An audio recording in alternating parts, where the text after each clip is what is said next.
I got a good feeling about this.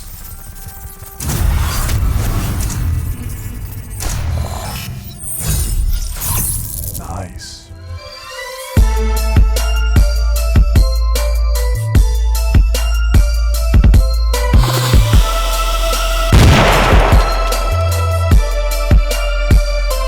Seriously nice. What's going on, everybody? This is dkdynamite, and today what I have for you guys is a class setup for the HG-40 SMG here within Black Ops 3 multiplayer. So just a little while ago, I managed to earn the old school MP40 here within one lucky supply drop. So once I saw this weapon in the supply drop, I immediately fell out of my chair, dropped my remote, and was like, holy shit, how lucky am I to earn the badass old school MP40 here within Black Ops 3. Treyarch, of course, redesigned the MP40 to go along with the futuristic setting of Black Ops 3, and they of course renamed it to the HG-40. So the weapon itself is still as useful and powerful as I remember it from previous Call of Duty games. However, the weapon itself doesn't have too strong of a fire rate, which is why we're gonna fix that here with my setup.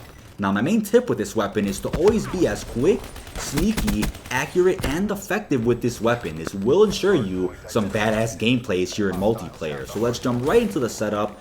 First up, I of course have two primary gunfighter wildcards. Now the reason for that is to ensure that I have enough attachments to really give this weapon a boost so that my fire rate's up, my accuracy is up, and my mobility is up as well. So my first attachment is quick draw. So I usually use this on all of my weapons just to ensure that I'm aiming down sight as quick as possible and engaging in those gunfights as quick as possible as well. Next up, I of course have rapid fire. So as I said, the fire rate on this weapon isn't too strong. So rapid fire is going to give my weapon a slight boost. Now I would only use this attachment if I'm going to make sure I'm as accurate and precise as possible, which is why I also threw on grip as one of my attachments as well.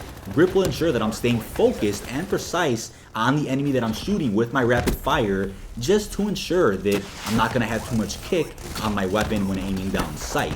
Now last but not least, I also have the long barrel attachment. Now the reason why I added this onto the SMG is to ensure that I can engage in those long range gunfights even when an enemy is camping on a balcony somewhere using an M8A7 or an MX Grand. I have the HG-40 SMG, which is very powerful up close and within decent range, but when it comes to long range gunfights, you might have a problem, which is why long barrel will give you a boost into engaging within those long-range gunfights. Now, since I have a tomahawk on my class, since I love tomahawks, I can only use one perk, so I only have afterburner just to ensure that I can wall run and still have my boost meter fill up as quick as possible. However, if you don't use tomahawks or you don't use lethals or tacticals, you could of course put on afterburner and fast hands if you feel it's necessary, but with my specific class, I didn't use fast hands since I was using a tomahawk, but that's completely up to you, and let me know in the comment section what you think about the perks that you would use. But that's my class setup for the HG-40. Again, I dropped this badass gameplay here on Spire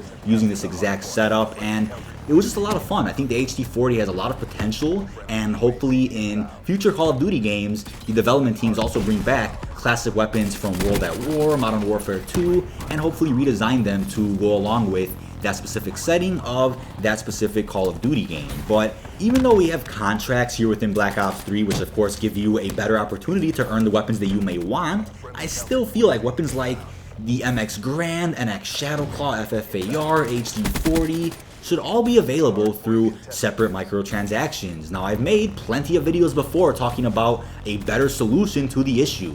Instead of having weapons within supply drops, have them available within the map packs for free, a part of the season pass, separate microtransactions. There's just so many solutions which Treyarch really hasn't explored other than the contract system, which of course does help but doesn't completely fix the problem.